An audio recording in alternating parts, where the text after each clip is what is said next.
একটি ঘরে 4টি মোমবাতি রাখা ছিল। এবার সেই 4টি মোমবাতি নিজস্ব ভাষায় তাদের মধ্যে কথা বলতে শুরু করলো। প্রথম মোমবাতিটি বলল, আমি শান্তি, কেউ আমাকে বেশিক্ষণ জ্বালিয়ে রাখতে পারে না, আমি হুট করে নিভে যাই। কিছুক্ষণ পর মোমবাতিটা নিভে গেল। এরপর দ্বিতীয় মোমবাতিটা বলল, আমি বিশ্বাস, শান্তি যেহেতু নেই তাই আমার আর জ্বলে থাকার প্রয়োজন দেখছি না, তাই আমি এখন নিভে যাব। কথা শেষ করার পর দ্বিতীয় মোমবাতিটিও নিভে গেল। তৃতীয় মোমবাতিটি এবার বলল, আমি ভালোবাসা, বিশ্বাস, শান্তি যখন দুটোই নেই তখন আমার আর জ্বলে থাকার কোনো মানেই দেখছি না। মানুষেরা আমাকে গুরুত্ব না দিয়ে সরিয়ে দেয়, এমনকি মানুষেরা তাদের প্রিয় মানুষকে সরিয়ে দেয়।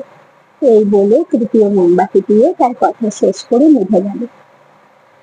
কিছুক্ষণ পর সেই ঘরে একটা শিশু প্রবেশ করলো।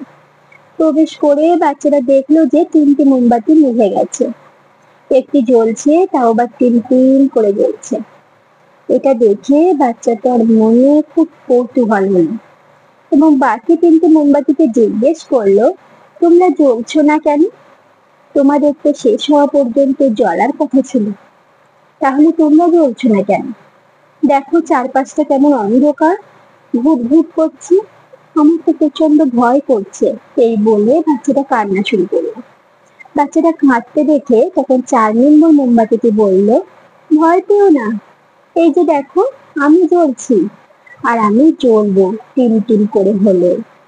তুমি চাইলেই বাকি 3টি মোমবাতিকে আমাকে দিয়ে জ্বালিয়ে দিতে পারো, আমার নাম আশা।